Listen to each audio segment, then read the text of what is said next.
Please چچا جان، ہم ایسا کیسے کر سکتے ہیں؟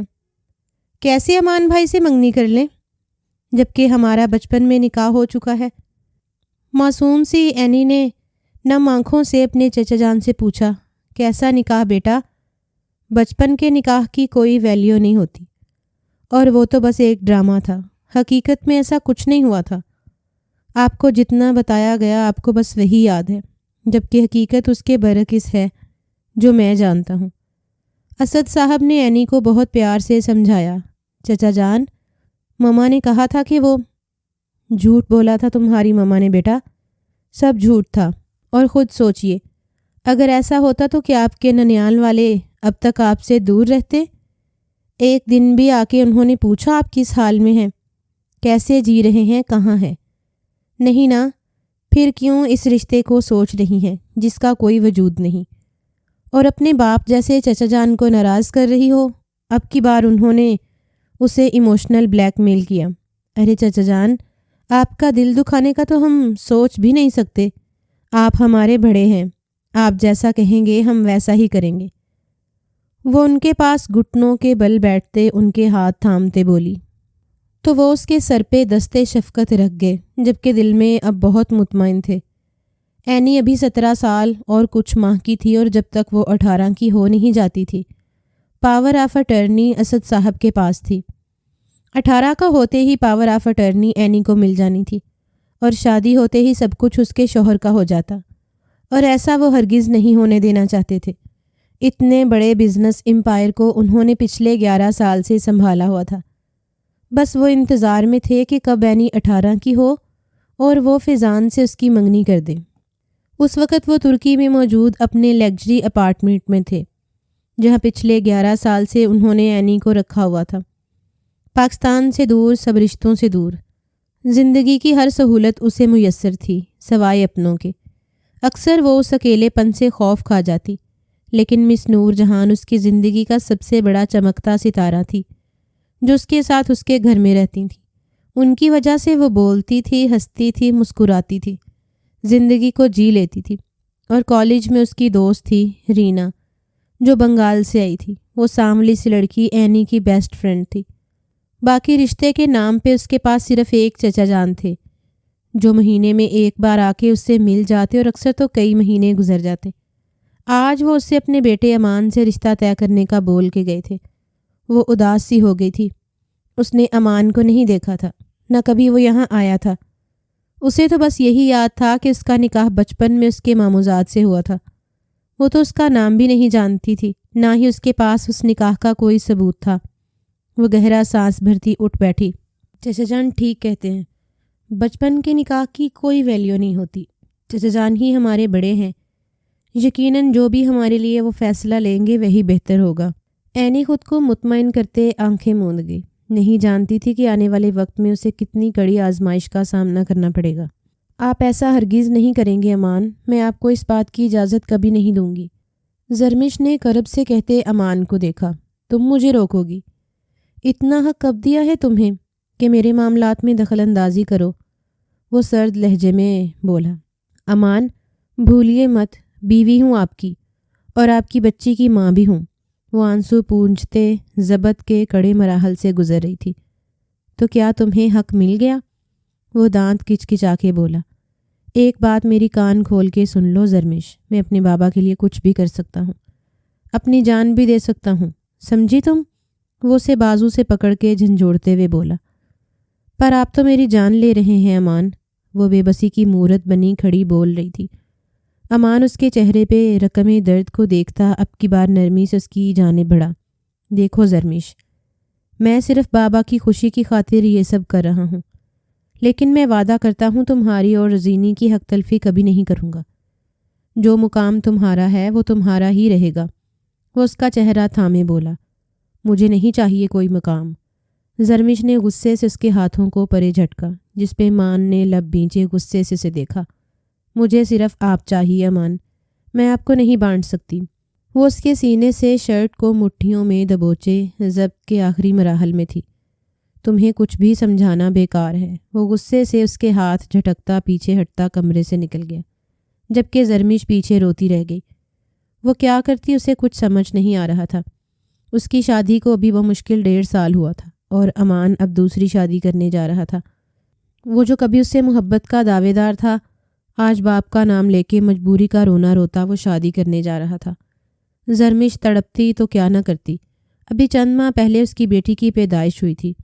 وہ نرم و نازک روئی کے گالوں جیسی بچی زینیہ امان اس لمحے زرمش کی گود میں تھی، جسے سینے سے لگائے وہ روئے جا رہی تھی۔ تیز تیز قدم اٹھاتا وہ ترکی ایئرپورٹ سے باہر آیا۔ اس کا ڈرائیور گاڑی لیے کھڑا اس کا انتظار کر رہا تھا۔ ایئرپورٹ سے باہر آنے تک اور پھر گاڑی میں بیٹھنے تک سب نے مڑ مڑ کے اس خوبصورت شخص کو دیکھا تھا، جس نے ارد گرد کسی پہ ایک نگاہ ڈالنا ضروری نہیں سمجھا تھا۔ اب وہ گاڑی کو اپنے اپارٹمنٹ کی راہ کی جانب گامزن دیکھ رہا تھا۔ آنکھوں سے بلیک چشمہ ہٹ گیا تھا۔ وہ بلوری آنکھیں کسی کو بھی چاروں شانے چت کر سکتی تھیں۔ وہ 28 سالہ رحاب شاہ تھا، جو اپنے خاندان کا سب سے خوبصورت مرد تھا۔ کتنی لڑکیوں کا وہ کرش تھا۔ آفس میں ہر لڑکی ہی اس کی پرسنالٹی اور اس کے نرم خو انداز کی وجہ سے اس کا احترام کرتی تھی۔ وہ بھی ہر لڑکی کی عزت کرتا تھا، کبھی نظر اٹھا کے انہیں نہیں دیکھا تھا۔ یہی وجہ تھی کہ وہ ہر دل عزیز تھا۔ اتنی خوبیوں کے بعد خامیاں بھی تو ہر انسان میں ہوتی ہیں۔ انتہا درجے کا ضدی انسان تھا اور ضدی پن ہی اس کا سب خوبیوں پہ حاوی پڑ جاتا تھا، کیونکہ اپنی ضد کے آگے وہ کسی کی نہیں سنتا تھا۔ زندگی میں اگر وہ کسی کی سنتا تھا تو وہ تھے آغا جان۔ اگر آغا جان سامنے ہوں اور رحاب خود کو کنٹرول نہ کر سکے تو وہ رحاب ہی نہیں۔ اس کا غصہ کنٹرول کرنے کی صلاحیت صرف آغا جان کے پاس ہی تھی۔ اس وقت اس کی گاڑی اس کے خوبصورت اپارٹمنٹ میں داخل ہوئی۔ اس بار وہ بہت کچھ سوچ کے ترکی آیا تھا اور عہد کر کے آیا تھا کہ اس بار اپنا مقصد ضرور پورا کرے گا۔ وہ اندر آتے ہی اپنی ٹائی کی نوٹ کو ڈھیلا کرتے اپنی وائٹ شرٹ کے بٹن کھولتا چلا گیا۔ اسے شاور لینا تھا۔ شاور لینا اس کا پسندیدہ مشکلہ تھا۔ تقریباً دن میں 5 سے 6 دفعہ وہ لازمی غسل لیتا تھا۔ اپنی شرٹ اتار کے دور پھینکتے وہ اب بیلٹ نکال رہا تھا۔ شاور کے ٹھنڈے پانی کے نیچے کھڑے وہ بالوں میں شیمپو لگائے ان کو شاور کے نیچے کیے پانی گراتا گہرا سانس بھر گیا۔ اس بار جاؤ گے تو اپنا مقصد لازمی پورا کرنا، یہ تمہارے آغا جان کا حکم ہے۔ ان کی باتیں یاد کرتا وہ اپنی آنکھیں کھول گیا۔ اس کی بلوری آنکھیں اس وقت لال سرخ ہو رہی تھیں۔ وہ مقناطیسی نقوش کا حامل مرد اس وقت دل اور دماغ کی جنگ میں خود کو پچھلے 1 گھنٹے سے ٹھنڈے پانی میں بھگوئے جا رہا تھا۔ آغا جان کا ہر حکم سر آنکھوں پہ۔ وہ ہاتھ بڑھا کے ٹیپ بند کرتا باتھ روم پہنے باہر آیا۔ اب آئینے کے سامنے کھڑے ہوتے وہ اپنے بال سکھا رہا تھا۔ Now it's time for first meeting, وہ دل ہی دل میں کہتا کبڈ کی جانب بڑھتا اپنا ڈریس نکالنے لگا۔ کیا مسئلہ ہے تمہاری بیوی کا؟ اسے سکون نہیں؟ اسد صاحب امان پہ بھڑکے تھے۔ معاف کیجیے گا بابا جان، وہ ایسے ہی سب، آپ مت دھیان دیں اس کی باتوں پہ۔ آج صبح کے وقت ناشتے کی ٹیبل پہ ہوئی بدمزگی کی وجہ سے اسد صاحب غصے میں تھے۔ انکل میں آپ سے کہہ رہی ہوں پلیز مت کریے میرے اوپر یہ ظلم، میری بچی ہے، یہ ظلم نہ کریے، مت مجبور کریں میرے شوہر کو دوسری شادی کے لیے، ہم نہیں جی سکتے ان کے بن۔ زرمش روتے ہوئے جو منہ میں آئے کہتی جا رہی تھی، جبکہ اسد صاحب غصہ اور قہر کی نظر سے بیٹے کو دیکھ رہے تھے، جس کی غسیلی نگاہ اپنی بیوی پہ ہی ٹکی تھی۔ اسد صاحب بنا زرمش کے کسی بات کا جواب دیے اندر چلے گئے۔ امان بھی ان کے پیچھے بھاگا تھا اور اب وہ گھٹنوں کے بل ان کے سامنے بیٹھا انہیں اپنے ساتھ کا یقین دلا رہا تھا۔ ٹھیک ہے، ہم 2 دن تک ترکی کے لیے نکلیں گے، وہاں اینی سے تمہاری منگنی ہوگی اور 1 ماہ بعد اس کے 18 کا ہوتے ہی تمہارا اس کے ساتھ نکاح کر دیا جائے گا۔ وہ اپنی پلاننگ بتاتے اب تھوڑا ریلیکس تھے۔ انہیں اپنے بیٹے پہ پورا بھروسہ تھا، وہ ان کے لیے کچھ بھی کر سکتا تھا، لیکن اب اس کی بیوی کہیں کچھ گڑبڑ نہ کر دے، اس لیے وہ اب بڑا قدم اٹھانے والے تھے، جس میں امان ان کے ساتھ تھا۔ امان آندھی طوفان کی طرح کمرے میں داخل ہوا تو زرمش زینیہ کو فیڈ کروا رہی تھی۔ وہ اپنی مٹھیاں سختی سے بھینچ گیا۔ زینیہ کی وجہ سے وہ اس وقت اپنا شدید امڑتا غصہ کنٹرول کر گیا تھا، کیونکہ زینیہ فیڈ کرتے ذرا سی آواز سے ڈر کے رونے لگتی تھی اور پھر فیڈ نہیں کرتی تھی۔ اپنی بیٹی کی خاطر وہ اپنے اوپر ضبط کر گیا، جبکہ اپنی ہی آنکھوں کے سامنے اپنی من پسند بیوی کو دیکھتا وہ کمرے میں ادھر سے ادھر چکر لگا رہا تھا۔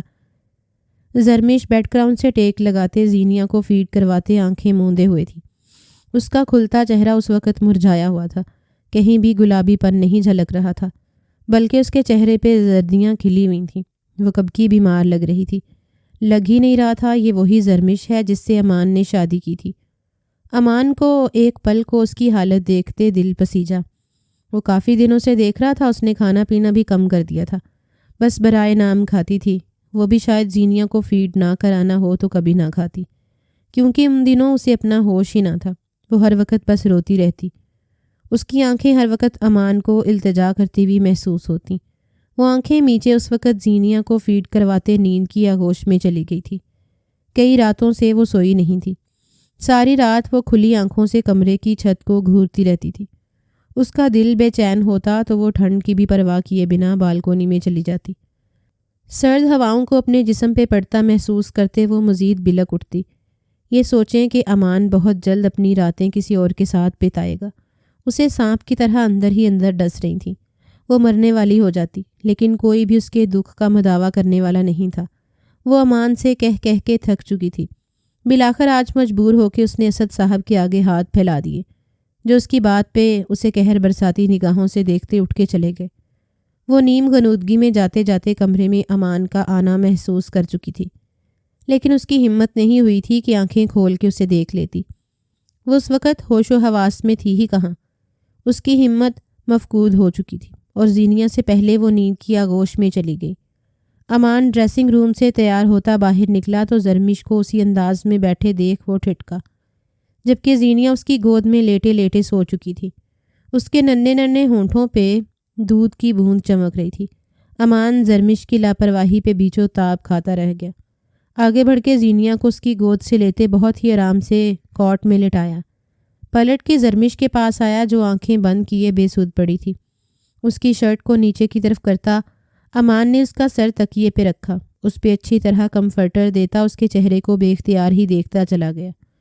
ایک وقت تھا کہ چہرہ کھلا کھلا دکھتا تھا اور آج وہ برسوں کی بیمار نظر آ رہی تھی۔ امان نے اپنا نچلا لب بے دردی سے کچلا۔ وہ کسی بھی قیمت پہ زرمش کو دکھ نہیں دینا چاہتا تھا، لیکن دے گیا تھا۔ وہ مجبور تھا، اپنے باپ کی وجہ سے۔ اسے اپنے باپ کی بات ماننی تھی۔ ہر حال میں وہ اس کو ایک نگاہ دیکھے پیچھے ہٹتا باہر نکلتا چلا گیا۔ اینی نور جہان کی بات پہ کھل کھلا کے ہنس رہی تھی۔ وہ بہت زیادہ چٹکلے چھوڑتی تھی اور اینی ان کی سنگت میں بہت خوش رہا کرتی تھی۔ ابھی بھی وہ برتن دھو رہی تھی کہ جب اینی ان کے پاس چیئر پہ بیٹھے انہیں میٹھی نگاہوں سے دیکھ رہی تھی۔ چلیے اینی بی بی، اب سو جائیے، رات کافی ہو گئی ہے، ہمارا کام بھی ختم ہو گیا ہے، آپ نے صبح کالج جانا ہوگا تو دیر ہو جائے گی۔ وہ اینی کو کہتے اپنے ہاتھ پونچھتے کچن کی لائٹ آف کر رہی تھی۔ جی، جو حکم جانبے عالیہ۔ اینی مسکراتے ہوئے اپنے کمرے کی جانب بڑھ گئی۔ مسکان نے ابھی بھی اس کے چہرے کا احاطہ کیا تھا۔ وہ خوش رہنے کی وجہ ڈھونڈ لیا کرتی تھی۔ ڈریسنگ کے سامنے وہ ابھی بھی نور جہان کی باتوں میں خوش ہوتے اپنے چہرے، بازوؤں اور ہاتھوں پہ لوشن لگا رہی تھی کہ تبھی ایک دم سے لائٹ آف ہو گئی۔ اینی یکدم اپنی جگہ سے اٹھ کھڑی ہوئی، گھبرا کے پلٹی تو کسی نے ایک دم سے اس کی کمر میں ہاتھ ڈالے اپنی طرف کھینچا۔ اس سے پہلے کہ وہ چیختی اس کے منہ پہ ہاتھ رکھ دیا گیا۔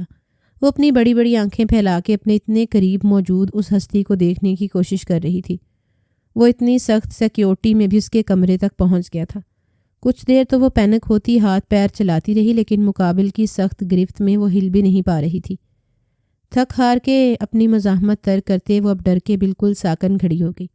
میں ہاتھ ہٹا رہا ہوں، اگر چیخی تو تمہاری آواز پھر اپنے ہونٹوں سے بند کروں گا اور اس طریقے سے کروں گا کہ تم سانس لینے کو میری محتاج ہو جاؤ گی، اس شخص نے کھردرے اور سخت لہجے میں کہتے دھیرے سے اینی کے ہونٹوں سے اپنا ہاتھ ہٹایا۔ اینی گہرا سانس بھرتے خاموشی سے اپنی جگہ پہ جمی رہی۔ گڈ۔ وہ اس کے چہرے پہ تھپکی دیتے اب کی بار نرم لہجے میں بولا، کون ہو تم؟ وہ بمشکل خود بے قابو کیے پوچھ رہی تھی، جبکہ اب اس کا جسم پسینے سے شرابور ہونے لگا تھا۔ تمہارا سب سے بڑا خیر خواہ، صرف تمہارا۔ وہ اس کے چہرے پہ پھونک مارتے دھیمے لہجے میں بولا۔ اینی نے جھرجھری لیتے اپنی آنکھیں میچ لیں۔ اس کی کمر کے گرد اپنے دونوں ہاتھ لپیٹتے اسے اپنی باہوں میں بھر لیا۔ اینی نے گھبرا کے اس شخص کی جسارت کو دیکھا جو اس قدر بے باکی سے اسے چھو رہا تھا۔ لیو می۔ وہ اس کے سینے پہ ہاتھ مارتے اسے پیچھے دھکیلنے کی ناکام کوشش کرتی رو دی۔ شی لٹل سوین۔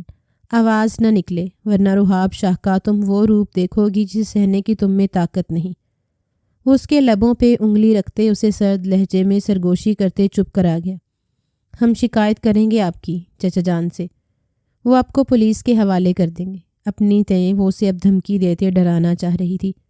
رحاب کا ہاتھ اس کی نازک گردن کو اپنی گرفت میں لے گیا۔ اینی کا سانس اٹکا تھا۔ لگتا ہے اپنے چچا جان سے پیار نہیں تمہیں جو مجھے دھمکیاں دے رہی ہو۔ اس کی بات پہ اینی کے چہرے پہ تاریک سایہ لہرایا۔ پلیز پیچھے ہٹ جائیے، دور رہیے ہم سے، وہ بلکتے ہوئے بولی۔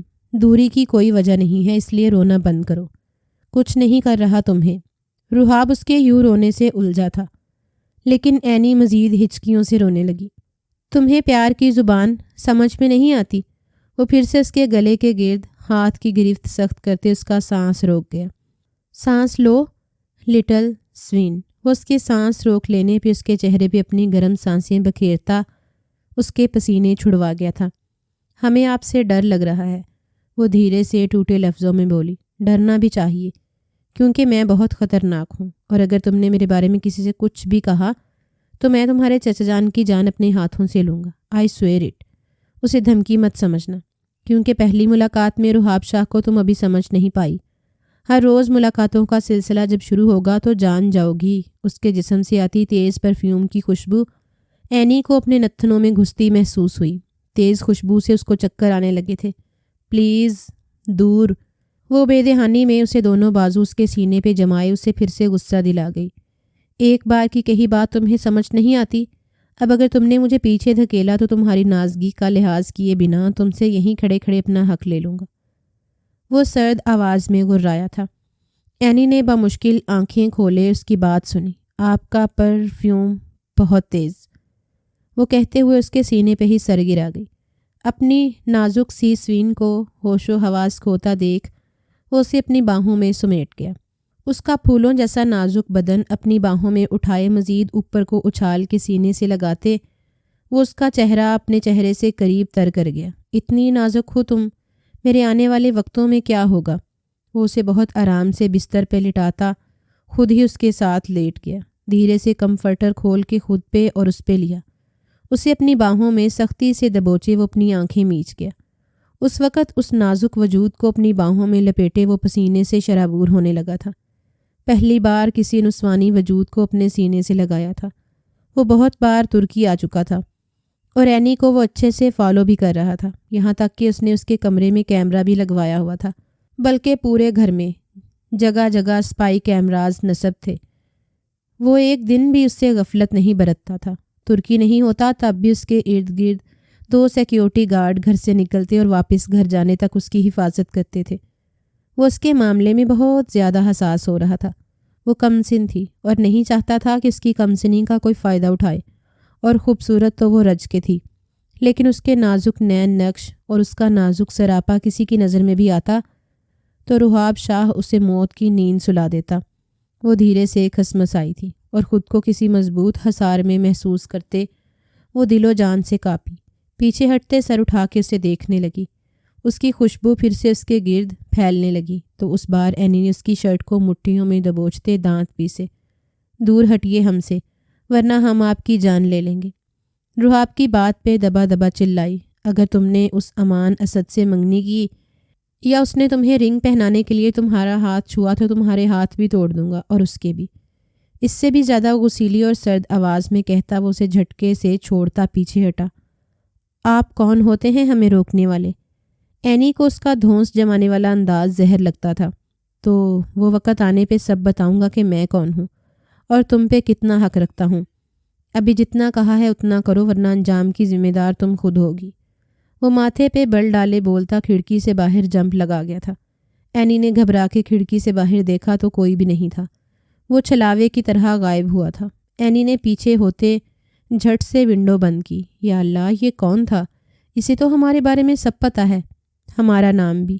نہیں، وہ ہمیں کچھ اور کہہ کے بلا رہا تھا۔ اینی دل پہ ہاتھ رکھے وہاں بیٹھتی چلی گئی۔ اس کی آنکھوں سے آنسو بہنے لگے۔ کوئی ہمیں ایسے کیسے آ کے چھو سکتا ہے؟ کسی کو حق نہیں کہ وہ ہمیں اس طرح چھوئے۔ اینی بلک بلک کے رو دی، لیکن جانتی نہیں تھی کہ اسے چھونے والا کوئی غیر نہیں، اس کا بچپن کا شوہر تھا۔ کیسی طبیعت ہے اب؟ 2 دن سے وہ بخار میں تپ رہی تھی۔ امان نے اس کا بہت خیال رکھا، لیکن وہ بالکل چپ سی ہو گئی تھی۔ آج رات ان کی فلائٹ تھی، وہاں جہاں کہ اب اینی سے امان کا نکاح کرتے یا منگنی کوئی پتہ نہیں تھا، کیونکہ 1 ماہ بعد اس نے 18 کا ہو جانا تھا، یا شاید ابھی وہ صرف اینی سے ملنے جا رہا تھا، اس کو یقین دلانے کہ وہ اس کے ساتھ رہے گا۔ 2 دن سے یہی سوچ سوچ کے وہ پاگل ہو رہی تھی۔ اس کا دماغ مختلف سوچوں کی اماں جگہ بنا ہوا تھا۔ وہ اندر ہی اندر کڑ رہی تھی اور اب مزید سوچنے کی سکت بھی ختم ہو گئی تھی۔ اپنی محبت کو بانٹنا اتنا آسان نہیں تھا۔ بیڈ گراؤنڈ سے ٹیک لگاتے ہوئے وہ اٹھ کر بیٹھی تھی اور ساتھ لیٹی ہوئی اپنی بیٹی زینیا کو گود میں بھرا۔ زینیا ماں کی گود میں آتے ہی خوشی سے کھلکھلانے لگی، جبکہ امان کی بات کا اس نے جواب دینا ضروری نہیں سمجھا تھا۔ امان نے گہری نظر اس کی جانب دیکھا اور اپنا بیگ پیک کرنے لگا۔ اس کو بیگ پیک کرتے دیکھ کر زرمیش کو اپنے جسم میں کانٹے سے چبھتے ہوئے محسوس ہونے لگے، یعنی وہ زیادہ دن وہاں گزارنے والا تھا۔ اپنا خیال رکھنا۔ وہ اپنی بچی کے ماتھے پہ لب رکھتا ایک نظر رخ پھیرے بیٹھی اپنی بیوی کو دیکھا۔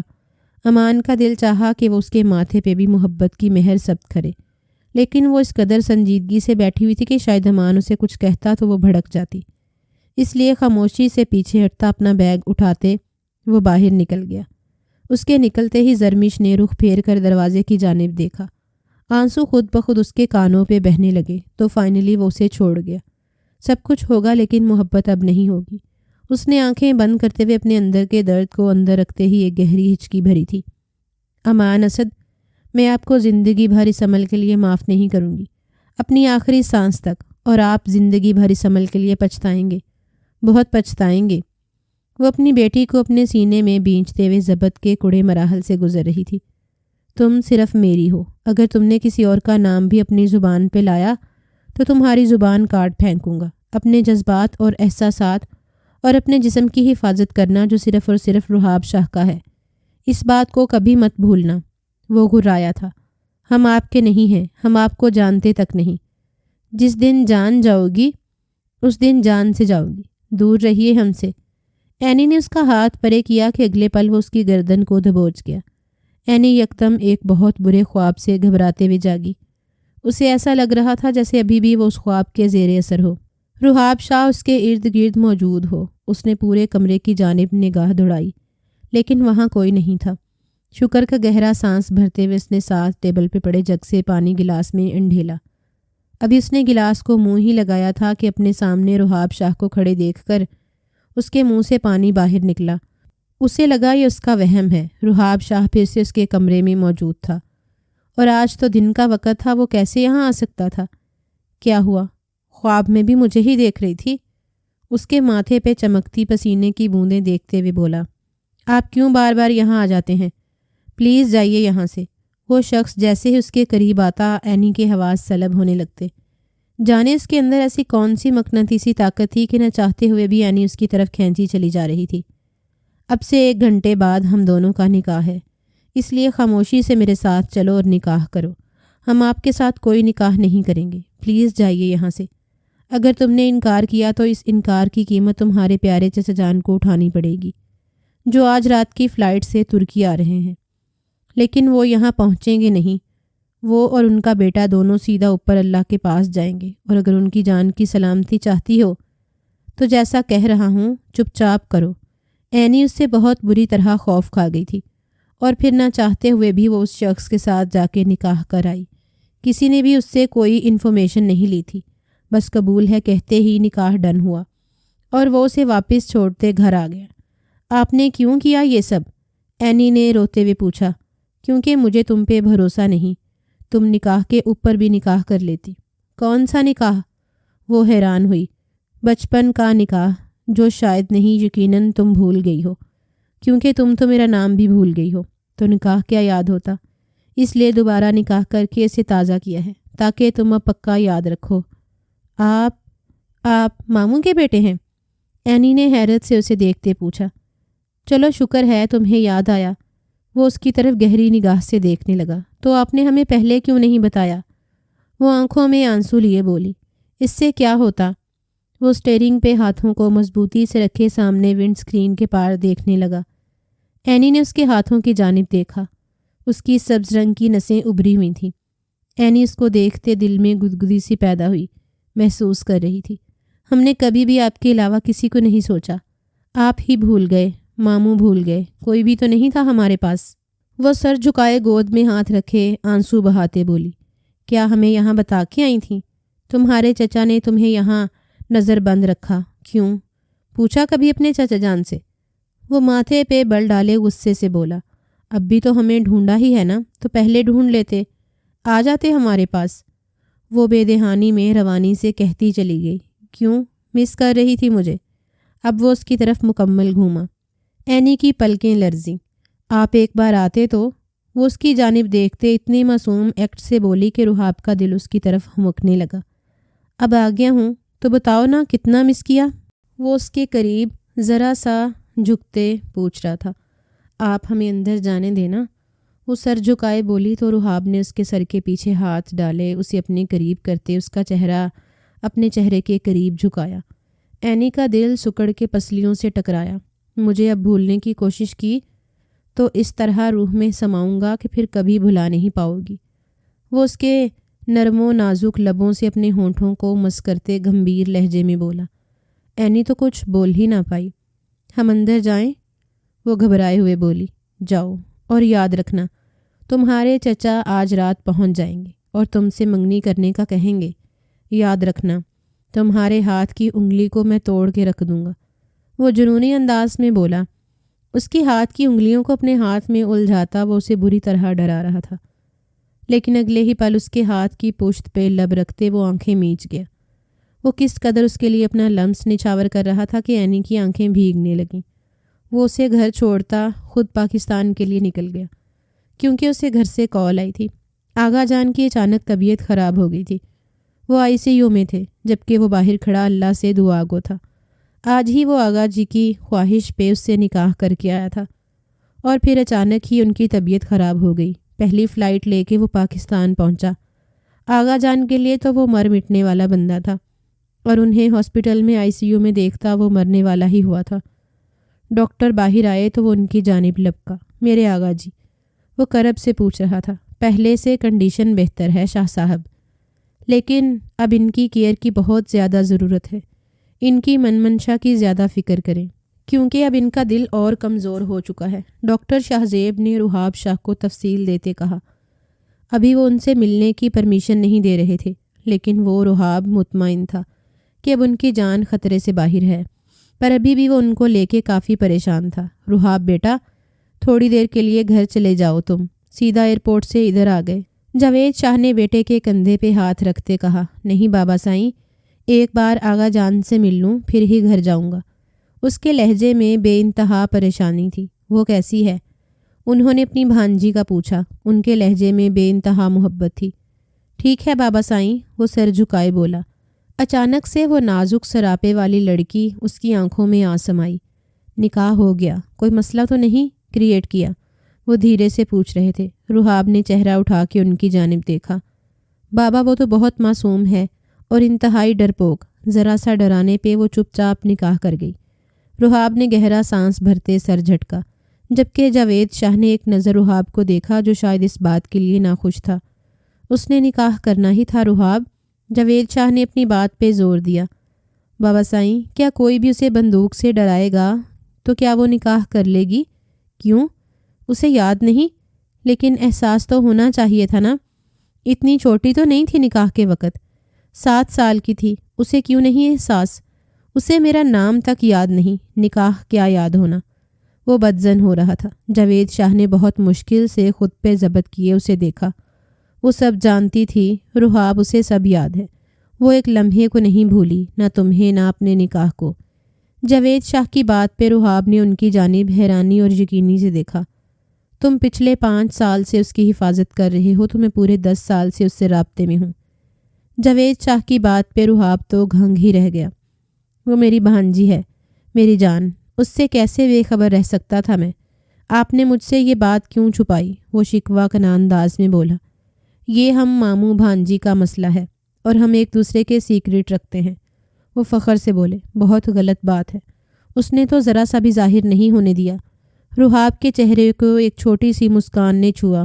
یہ تو ہے، اب تم نے نکاح کر لیا تو سوچا بتا دوں، حویلی کب لے کے آ رہے ہو؟ ان کی اگلی بات پہ وہ چونکتے ہوئے انہیں دیکھنے لگا۔ اپنی چہیتی بھانجی سے پوچھ لیں کیا ارادے ہیں اس کے۔ وہ پاکٹس میں ہاتھ ڈالتا لاپرواہی سے کہتا ICU کی جانب بڑھ گیا، جہاں اب آغا جان پہلے سے بہتر کنڈیشن میں تھے۔ انہیں بھی اپنی نواسی سے ملنے کی لگن تھی۔ رحاب، یہ دادا اب بوڑھا ہو گیا ہے، ضروری نہیں ہر بار ہی موت کو شکست دے کے آ جائے۔ زندگی کی اللہ نے کتنی سانسیں لکھی ہیں کیا پتہ۔ وہ ٹھہرے لہجے میں بول رہے تھے۔ اللہ آپ کو لمبی زندگی عطا کرے آغا جان، اب کی بار جاؤں گا تو آپ کی نواسی کو لے کر آؤں گا۔ وہ پرعزم لہجے میں بولتا انہیں خوش کر گیا، جبکہ اب وہ خود دل ہی دل میں پریشان ہوا تھا۔ کس طرح وہ آج اپنے چچا جان کو ہینڈل کرے گی؟ کچھ ہی دیر میں آغا جان کو وارڈ میں شفٹ کر دیا گیا۔ 2 گھنٹے کی آبزرویشن کے بعد انہیں ڈسچارج مل جانا تھا۔ رحاب، آغا جان اب سو رہے ہیں اور بہتر بھی ہیں، تم جاؤ گھر۔ تمہاری اماں سائیں پریشان بھی ہیں اور تمہارے لیے اداس الگ ہو رہی ہیں۔ جاوید شاہ نے رحاب کو کندھے پہ تھپکی دیتے کہا۔ آغا جان کی طبیعت کسی بھی وقت بگڑ جاتی ہے بابا سائیں، اگر زیادہ خراب ہو گئی اور میں ان کے پاس نہ ہوا تو مجھے ڈر لگتا ہے میں انہیں کھو نہ دوں۔ وہ دھیمے لہجے میں بول رہا تھا۔ اللہ پہ بھروسہ رکھو، اپنی نواسی سے ملنے کی امنگ ہے ان کے اندر۔ بے فکر ہو کے گھر جاؤ، 6 گھنٹے کی فلائٹ، پھر یہاں اتنے گھنٹے سے بیٹھے ہو۔ اپنی کیئر کرو میرے بچے، ابھی تو شادی بھی ہونی ہے، بیوی کو بھی سنبھالنا ہے۔ انہوں نے بیٹے کو چھیڑا۔ وہ گہرا سانس بھرتے انہیں گردن موڑ کے دیکھنے لگا۔ آپ کو کیا لگتا ہے آپ کی اس ٹڈی کو سنبھالنا میرے لیے کوئی مشکل کام ہے؟ وہ آئی بروز ریز کرتا پوچھ رہا تھا۔ بیٹا جی، اسے آسان ٹارگٹ سمجھنا بھی مت۔ جس نے آپ کو یہ خبر کانوں کان نہیں لگنے دی کہ وہ آپ کو پہلے سے جانتی تھیں، میرے کانٹیکٹ میں تھی، اس کا بھی الگ حساب لوں گا اس سے۔ وہ اپنی کمر سیدھی کرتے تھکن سے چور لہجے میں ان کی بات اچکتا بولا۔ چلو گھر جاؤ۔ انہیں اپنے بیٹے پہ اب بہت پیار آنے لگا تھا، جو آغا جان کے لیے سب کچھ پسے پوست ڈالتا بھلا دیتا تھا۔ ان کی بات مانتا وہ اٹھ گیا۔ اس نے ٹائم نوٹ کرتے گھر کا رخ کیا اور ڈسچارج تک واپس آنے کا ارادہ باندھتا وہ باہر نکلا۔ رحاب شاہ ابھی وہ کچھ دور ہی نکلا تھا کہ اپنے عقب سے آواز سنتا وہ چونکتے ہوئے مڑا۔ وہ کوئی اور نہیں، زرمش تھی۔ اس کی آنکھیں آنسوؤں سے تر تھیں۔ رحاب کو وہ بالکل ٹھیک نہ لگی۔ واپس پلٹتے اس کے پاس گیا۔ آپ ٹھیک ہیں بھابھی؟ اسے اس طرابی کیفیت میں دیکھتا وہ پوچھ بیٹھا۔ نہیں ہوں میں ٹھیک۔ کیوں چھوڑا ہوا ہے اپنی منکوہا کو اکیلا کہ آج وہ میری سوتن بننے جا رہی ہے؟ اس کے لہجے میں کرب ہی کرب تھا۔ آپ کو ایسا کیوں لگنے لگا کہ میری منکوہا آپ کے ساتھ ایسا کچھ کرے گی؟ وہ تیکھے انداز میں دیکھتے پوچھ رہا تھا۔ اوہ پلیز، پچھلے 10 سال سے وہ ترکی میں ہے، یہ تک تو تم پتہ نہیں لگا سکے، اور آج وہی 10 سال تم پہ بھاری پڑے ہیں کہ وہ تم سے چھن جائے گی، کیونکہ میرے شوہر اور سسر اس جائیداد کی خاطر اس کا نکاح امان سے کرنے والے ہیں۔ وہ دکھی ہوتے بولی۔ رحاب نے ارد گرد نگاہ دوڑائی اور اسے ایک طرف آنے کا کہا۔ وہ اس کے پیچھے ہی چل دی۔ بیٹھیے یہاں۔ وہ اسے وہاں بٹھاتا اس کے لیے پانی لے آیا۔ یہ پیئے اور پرسکون ہو کے گھر جائیے، آپ کے اوپر کوئی سوتن نہیں آئے گی۔ وہ ایک کرسی چھوڑ کے اس کے پاس بیٹھتا پانی کی بوتل بڑھا گیا۔ تم اتنے مطمئن کیسے ہو سکتے ہو رحاب؟ آج خالو اور امان گئے ہیں ترکی، اور یقیناً وہ پہنچ بھی چکے ہوں گے۔ زرمش کرب سے کرلاتے بولی۔ تو جانے دیں، رحاب کون سا کسی سے ڈرتا ہے؟ وہ سر جھٹکتے بولا۔ رحاب کافی دفعہ شان ویلا میں آ چکا تھا۔ اسے اینی کا ایڈریس چاہیے تھا، جسے اسد صاحب نے یہاں سے ترکی میں چھپا کے رکھا تھا۔ رحاب، اگر تمہیں اینی کا ایڈریس دے دوں تو کیا تم اس نکاح کو ہونے سے روک دو گے؟ وہ پر امید لہجے میں پوچھ رہی تھی۔ رحاب کو وہ بہت ٹوٹی ہوئی لگی۔ آپ کو ایسا کیوں لگتا ہے کہ وہ اینی سے نکاح کروا لیں گے، اور تمہیں کیوں لگتا ہے کہ وہ نہیں کروائیں گے؟ وہ بھی دو بدو بولی۔ آپ یہاں کیسے آئے؟ سب خیریت ہے نا؟ وہ اب کی بار بات کو پلٹتے بولا تو زرمش زخمی سا مسکرائی۔ خالہ کی طبیعت اچانک خراب ہو گئی تھی، انہیں ہی لے آئی، وہ اس طرف وارڈ میں ہے۔ اور چھوٹی زینیا وہ کہاں ہے؟ رحاب کو تو جیسے سب کی ہی خبر تھی۔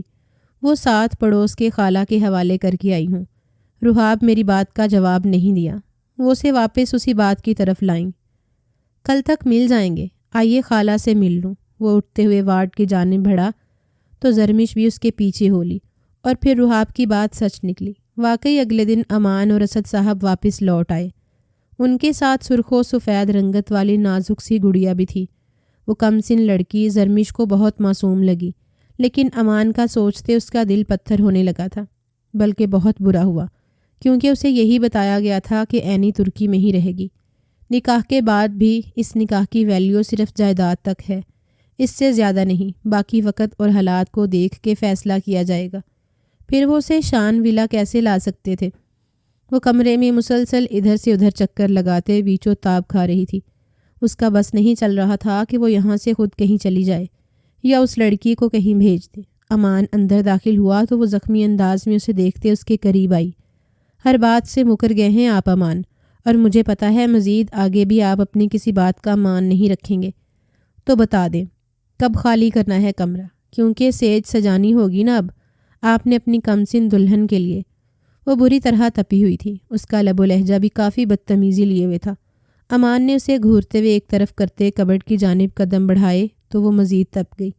آپ ابھی سے مجھے اگنور کرنے لگے ہیں امان، and I never forgive you. وہ اپنے آنسو ضبط کرتے بولی۔ ہو گیا تمہارا؟ اب مزید میرا دماغ مت کھاؤ اور جاؤ کھانے پینے کا بندوبست کرو، کل سے اب تک کچھ نہیں کھایا۔ وہ اپنے کپڑے باہر پھینکتے ہوئے اپنا مطلوبہ ڈریس ڈھونڈتا دانت چباتے بولا۔ کیوں؟ جہاں گئے تھے وہاں آپ کی نہیں ہونے والی بیوی نے خاطر مدارت نہیں کی؟ زرمش نے تن سے بھرا تیر چلایا۔ تمہارے ساتھ مسئلہ کیا ہے یار؟ وہ کبڈ کو زور سے بند کرتا اس کی جانب غصے سے بڑھا، جبکہ وہ سہم کے 2 قدم پیچھے ہٹی۔ گھر آ کے غلطی کی ہے، وہیں کہیں مر کھپ جاتا اچھا ہوتا۔ وہ اپنی شرٹ نکالتا غصے سے صوفے پہ اچھالتے اب واپس کمرے میں جانے لگا۔ سچ کڑوا ہوتا ہے، اس لیے آپ کو سننے میں مسئلہ ہو رہا ہے۔ وہ اب بھی باز نہ آئی۔ تمہیں جو سوچنا ہے سوچو، جو کہنا ہے کہتی رہو، میری ذات پہ اب رتی برابر بھی فرق نہیں پڑتا۔ وہ گراتے ہوئے بولا، کیونکہ اب دل کو ٹھنڈا کرنے والی آ گئی ہے نا۔ اچانک سے وہ امان کا گریبان تھام گئی۔ امان نے حیرت سے اس کے ہاتھوں کی جانب دیکھا۔ اب آپ کے جذبات کو ٹھنڈا کرنے والی آ گئی ہے نا؟ اب زرمش جائے بھاڑ میں۔ اب کوئی بھی امان کو زرمش کے قریب نہیں آنے دے گا، بلکہ زرمش خود آپ سے دور ہو جائے گی۔ یاد رکھنا امان، کسی اور کو چھوا تو میں خود کو چھونے نہیں دوں گی آپ کو۔ وہ اس کا گریبان تھامے شدت سے مخمور لہجے میں بولی۔ اس کی باتوں پہ امان کا دماغ 7ویں آسمان پہ جا پہنچا۔ تمہیں کیا لگتا ہے امان نفس کا غلام ہے؟ وہ اپنے کالر کو جھٹکے سے اس سے چھڑاتے پھنکارا۔ بہت غرور ہے تمہیں اپنی نسوانیت پہ، جو امان اسد بھاگتا ہوا تمہارے پیچھے آئے گا۔ تو میری ایک بات آج کان کھول کے سن لے، مجھے تمہاری قربت کی کوئی طلب نہیں۔ رکھو اپنی جوانی کو سنبھال کے، میرے مرنے کے بعد۔ امان، وہ غصے سے چلاتی پھر سے اس کے کالر کو دبوچ گئی۔ میں آپ کی طرح بے وفا نہیں ہوں، کسی کو بھی خود کو چھونے نہیں دوں گی۔ زرمش صرف اپنے امان کی ہے اور ہمیشہ اس کی رہے گی۔ ایک ایک لفظ پہ زور دیتے بولتے اس کا سانس اٹک رہا تھا۔ Just leave. وہ ایک بار پھر سے غصے سے اس کے بازو کو جھٹکے سے چھڑا گیا۔ اس بار وہ لڑکھڑا کے پیچھے ٹیبل کے کونے پہ جا لگی۔ ٹیبل کا کونا اس کی کمر میں کھب سا گیا۔ ایک چیخ بلند ہوئی تھی۔ امان جو دروازے کی جانب بڑھ رہا تھا چیخ سنتا واپس پلٹا۔ دہلتے دل سے زرمش کو دیکھا، جس کی آسمانی قمیض کمر سے لال ہو رہی تھی۔ وہ اپنا سانس روکے اپنی کمر کی سائڈ پہ ہاتھ رکھے امان کو بے یقینی سے دیکھ رہی تھی۔ وہ واپس ٹیبل پہ گرنے لگی کہ امان نے پل کے 1000ویں حصے میں آگے بڑھتے اسے فوراً تھام لیا۔ وہ زخمی انداز میں مسکرائی۔ آپ کا راستہ صاف ہو گیا امان، آپ آزاد۔ وہ آنکھیں بند کر رہی تھی لیکن اس کے چہرے پہ مسکان تھی۔ زرمش، اوپن یور آئیز یار۔ نہیں، کیا نکاح؟ اور نہیں کروں گا کسی سے بھی نکاح۔ میری جان آنکھیں کھولو۔ وہ تڑپ رہا تھا، اسے لیے وہ باہر بھاگا بنا کسی کو بتائے۔ وہ اسے لیے ہاسپٹل پہنچا تھا۔ اسے فوراً ICU میں شفٹ کیا گیا۔ کچھ دیر بعد اسد صاحب بھی وہاں پہنچے۔ کیسی ہے زرمش؟ کیسے چوٹ آئی اسے؟ وہ بے چینی سے پوچھ رہے تھے۔ وہ ایک دم ہی اچانک، بابا سب میری وجہ سے ہوا۔ وہ بہت زیادہ اپسیٹ تھی، اور میں بھی۔ تم پاگل ہو گئے ہو امان، اگر اتنا اپسیٹ تھے تو کمرے سے باہر نکل آتے۔ چوٹ کیوں پہنچائی؟ وہ غصے سے بھڑکے۔ میں نے جان بوجھ کے نہیں کیا بابا، سب اچانک۔ بابا وہ میرے نکاح سے اپسٹ ہے بہت. جب نکاح ہوا نہیں تو پھر کیوں اتنا سین کریٹ کیا تم دونوں نے؟ اس میس کو کلیئر کرو امان. وہ اسے سنجیدگی سے سمجھا رہے تھے جبکہ وہ لب بینچتے ICU کی جانب دیکھتا رہ گیا. آغا جان گھر واپس آ چکے تھے. وہ اب کی بار حشاش بشاش تھے. انہیں اینی کے پاکستان آنے کی اطلاع مل چکی تھی. وہ بس اس وقت کا بے چینی سے انتظار کر رہے تھے جب وہ ان کے آنگن میں بہار بن کے اترتی اور ہر طرف بہارا چھا جاتا. اسی بات کو عملی جامہ پہنانے کے لیے آغا جان اور جاوید شاہ نے اب کی بار اینی کے واپس آ جانے پہ رخصتی لے جانے کا فیصلہ کیا، کیونکہ سبھی جان گئے تھے کہ رحاب نے اینی سے بچپن کے نکاح کے باوجود ترکی میں بھی دوبارہ نکاح کر لیا تھا. اب اسے یہاں لانا تھا اور اس کام میں اب وہ بالکل دیری نہیں کرنا چاہتے تھے. جبکہ رحاب ابھی بھی خاموش تماشائی بنا ہوا تھا. اس کے دل و دماغ میں کیا چل رہا تھا کوئی نہیں جانتا تھا. 2 دن بعد اس کی 18ویں برتھ ڈے تھی اور اسی تاریخ میں انہوں نے اینی کی رخصتی لینے کا سوچا. یہ میڈیسن بھی لو. امان نے زبردستی زرمش کو میڈیسن کھلائیں جو وہ مسلسل منہ بناتے کھا رہی تھی. اس کی کمر کا زخم اب مدھم پڑ گیا تھا لیکن اماں نے ابھی بھی اسے ہتھیلی کا چھالا بنایا ہوا تھا. بس بہت کڑوی ہے یہ، مجھے نہیں کھانی، وہ منہ بناتے بولی. زینی کو اس دوران مسز اسد نہیں سنبھالا تھا. وہ بیڈ ریسٹ پہ ہی رہی. صرف فیڈ کے وقت ہی وہ زینیا کو گود میں لیے بیڈ کراؤن کے ساتھ ایک کروٹ لے کے لیٹتے اسے فیڈ کرواتی تھی. لیکن آج فیڈ کرواتے اسے کمر میں شدید پین سٹارٹ ہو گیا. وہ نہ سیدھی لیٹ کے فیڈ کرا پا رہی تھی نہ ایک کروٹ پہ، جبکہ زینیا نے گلا پھاڑ کے رونا شروع کر دیا. مان اس کا رونا سنتا فوراً باتھ روم سے باہر نکلا. وہ شاور لے رہا تھا. سفید ٹراؤزر میں شرٹ لیس وہ باہر آتا گیلے جسم سمیت زینیا کو اٹھا کے اسے چپ کروانے لگا. مان، زینی کے کپڑے گیلے ہو رہے ہیں، بس لائیے مجھے دیں. وہ اپنی کمر کے درد پہ ضبط کرتی بمشکل اٹھ کے بیٹھی تھی. تمہارا رنگ کیوں زرد ہو رہا ہے؟ کیا درد ہو رہا ہے؟ کریم لگائی؟ وہ اس سے استفسار کر رہا تھا. زینی کو بھوک لگی ہے مان، اسے فیڈ کروا لوں پھر لگا لوں گی. وہ زینی کو دیکھتی تھمی. وہ زینیا کو اپنے سینے سے لگائے ممتا سے چور لہجے میں بولی تو امان اس کے قریب ہی بیٹھتا زینی کو واپس اپنی گود میں بھرتا اس کا چہرہ زرمش کی جانب موڑ گیا. کروا دو فیڈ. وہ جتنے آرام سے کہہ رہا تھا زرمش بلش کرنے لگی. ایسے آپ کے سامنے؟ کیا ہو گیا امان؟ مجھے دے اسے. وہ زینیا کو روتا دیکھ اپنے ہاتھ آگے بڑھا گئی. جو کہا ہے وہ کرو اور شرما تو ایسے رہی ہو جیسے میں نے کبھی تمہیں دیکھا نہیں. وہ سنجیدہ لہجے میں معنی خیزی جملہ کس گیا. امان پلیز. وہ خجل سی ہوئی. خود فیڈ کرواؤ گی یا میں؟ اچھا آپ ادھر دیکھیے. وہ اپنی کمر کا درد بھلائے اپنی قمیض کو ذرا سا ہٹاتی زینیا کا چہرہ اس کے اندر کر گئی جبکہ پھل کی دھڑکنیں ہی بڑھتی جا رہی تھیں. زینیا پھر بھی رو رہی تھی. یار سیدھی ہو کے بیٹھو، قمیض ہٹاؤ اور فیڈ کرواؤ. وہ کتنا روئے جا رہی ہے اور تمہاری شرم و حیائی ختم نہیں ہو رہی. وہ جھنجھلایا اور جھٹکے سے اس کی قمیض پرے کرتا زینیا کا چہرہ اس طرف موڑ گیا. زینیا کا رونا رک گیا اور وہ اب پرسکون ہوتی آنکھیں میچتی اپنا پیٹ بھرنے لگی. زرمش آدھے سے زیادہ امان پہ جھکی ہوئی تھی. اس کے برہنہ سینے سے اس کا جسم مس ہو رہا تھا جس سے زرمش کو ٹھنڈے پسینے آنے لگے.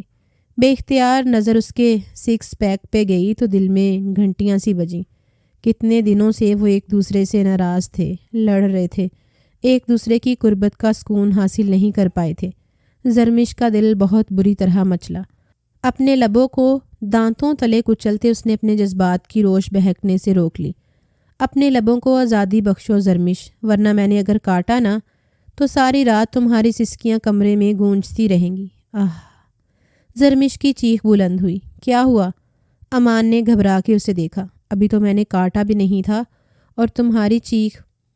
اس نے کاٹا. وہ منہ بنا کے بولتی لال سرخ چہرہ لیے زینیا کو پیار سے گھور رہی تھی جو اب مسکراتے ہوئے مان کو دیکھ رہی تھی. میری جان، مما کو کاٹتے نہیں ہیں، یہ بابا کا کام ہے، ٹھیک ہے؟ وہ اسے اپنے سینے سے لگائے اس کا دودھ ہضم کرواتے ساتھ ہدایات بھی دے رہا تھا. زرمش نے گھبرائے چہرے کے ساتھ اسے دیکھا. میں اسے مما کے پاس چھوڑ کے آیا، یہی رہنا، لیٹنا مت، کریم لگاتا ہوں آ کے. وہ اسے تنبیہ کرتا نکل گیا. زرمش کا دل زوروں سے دھڑک رہا تھا. اس دن اسے چوٹ لگی تھی اور جس طرح وہ ٹیبل پہ گرنے لگی امان نے اس سے نہ صرف معافی مانگی بلکہ اسے یقین دلایا کہ وہ صرف اس کا ہے، کچھ ہی دیر میں وہ واپس لوٹ آیا تھا، جبکہ زرمش کروٹ کے بل لیٹتی آنکھیں میچ گئی۔ امان نے اس کے اوپر کمفرٹر درست کرتے کمرے کی لائٹس کو ڈم کیا اور کریم کا کیپ کھولتے اس کی کمر کے زخم پہ لگانے لگا۔ اسے ہلکی ہلکی پین ہوئی۔ امان، ٹوٹے ہوئے لفظوں میں بولتی وہ امان کے جذبات میں ہلچل میں چا گئی۔ اس کا ہاتھ اس کی کمر سے اوپر کی جانب موو کرنے لگا تو وہ گہری سانسیں بھرتی تکیے میں سر دے گئی۔ امان اس کی کمر کے خم پہ اب لب رکھتا اسے سسکنے پہ مجبور کر گیا۔ امان، وہ اس کی زبان کا لمس اپنی کمر پہ اوپر سے نیچے تک محسوس کرتی تڑپتے اس کی جانب رخ پھیر گئی۔ مت تڑپائیے پلیز، وہ اس کی گردن میں باہیں حائل کیے بہکے لہجے میں بولی۔ امان کے لبوں نے مسکراہٹ کو چھوا۔ وہ اس کی قربت میں یوں ہی پگھلتی چلی گئی۔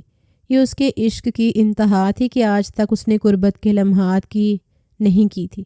اس کے ہاتھوں کی انگلیوں میں اپنی انگلیاں الجھاتے وہ اس کے لبوں پہ جھکا۔ پین تو نہیں ہو رہی کمر میں؟ وہ اس کے لبوں سے ہونٹوں کو مس کرتا فکر مندی سے گمبھیر لہجے میں پوچھ بیٹھا۔ وہ گہرا سانس بھرتی سرنفی میں ہلاتی اسے مزید شہ دے رہی تھی۔ وہ اس کی گردن پہ جھکتا اپنا بھیگا لمس بکھیرتا اسے سمٹنے پہ مجبور کر رہا تھا۔ اگر پین ہوا تو مجھے روک دینا، جانتی ہو نا جنونی سا ہو جاتا ہوں، کوشش کروں گا ہرٹ نہ کروں، لیکن تم نے اپنے درد کو چھپانا نہیں۔ اس کے کان میں سرگوشی کرتا اس کے کان کی لو کاٹ گیا۔ وہ گہرا سانس بھر گئی۔ اس کی فراک کو ہٹاتا وہ اس کی دھڑکنوں پہ جھکتا سب پردے گراتا چلا گیا۔ وہ اس کے جذبات پہ پگھلتی چلی جا رہی تھی۔ دل و جان سے دونوں ایک ہو رہے تھے۔ اس وقت ڈرائنگ روم میں بالکل خاموشی کا راج تھا۔ آج آغا جی اپنی امانت واپس لینے آئے تھے۔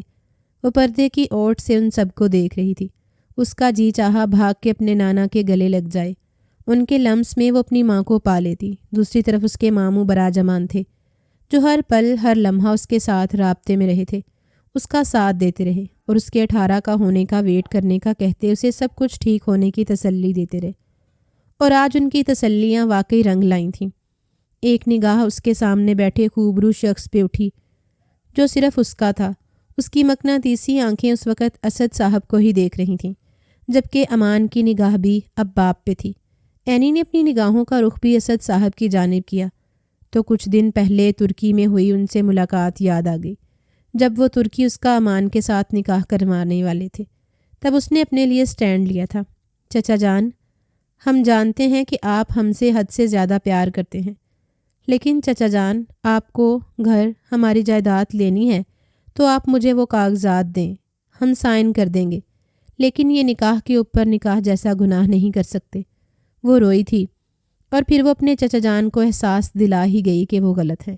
آپ نے 11 سال ہمیں اپنوں سے دور رکھا، ہم نے اف تک نہیں کیا، اکیلے اس اتنے بڑے ملک میں اپنے رشتہ داروں سے دور پلے بڑے، کبھی شکوہ نہیں کیا، لیکن آج ہم آپ سے درخواست کرتے ہیں ہم سے ہمارا سب سے اہم رشتہ مت چھینیے، ہم نہیں رہ پائیں گے، ہمارا سانس گھٹ جائے گا، آپ کل آ کے رخصتی لے سکتے ہیں۔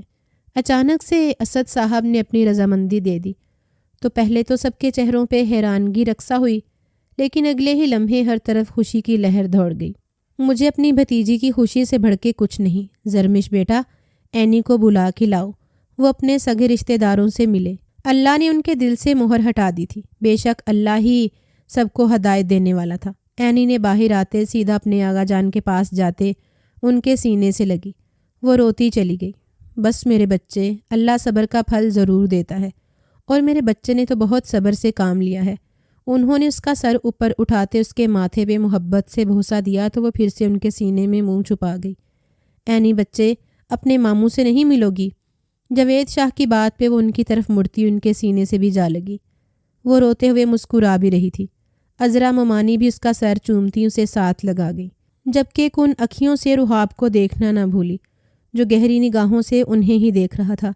اگلے پل وہ شرما کے رخ پھیرتی ممانی کے پیچھے چھپی۔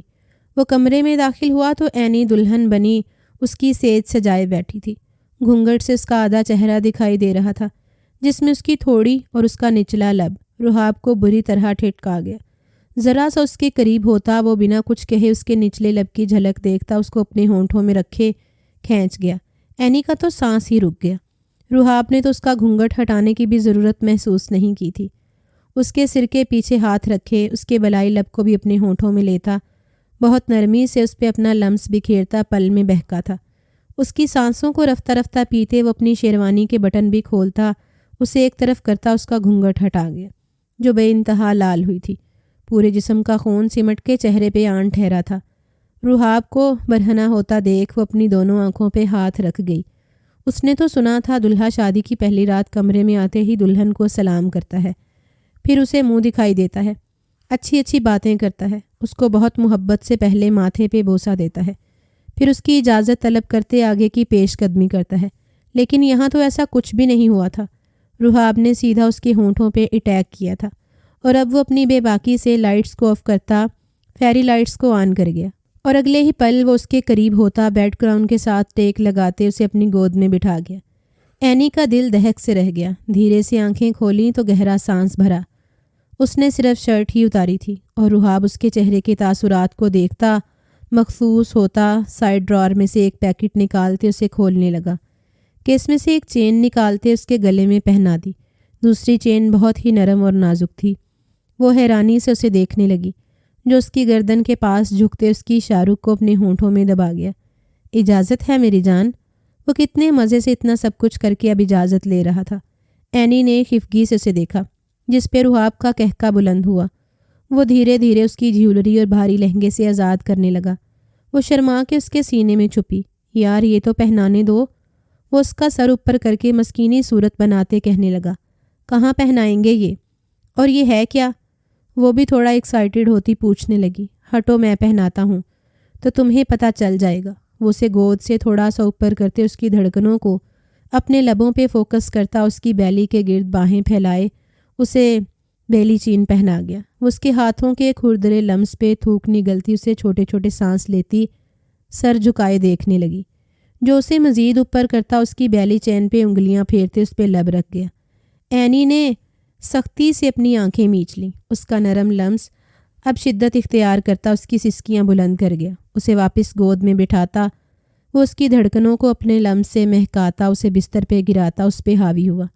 Thank you so much for coming into my life and trusting me. وہ اس سے نزدیکیاں بناتا سب پردے گراتا چلا گیا۔ وہ ننھی سی جان اس کی ہیوی باڈی کے نیچے دب کے رہ گئی، لیکن رحاب کی سنگت پا کے وہ کھل اٹھی تھی۔ رحاب نے بہت نرمی سے اسے سمیٹا تھا، کبھی کبھی جنونی ہو جاتا، لیکن پھر اس کی نازکی کی وجہ سے خود پہ قابو پاتا اسے سمیٹ لیتا۔ دھیرے دھیرے رات سرک رہی تھی اور دونوں کی محبت کو منزل مل ہی گئی۔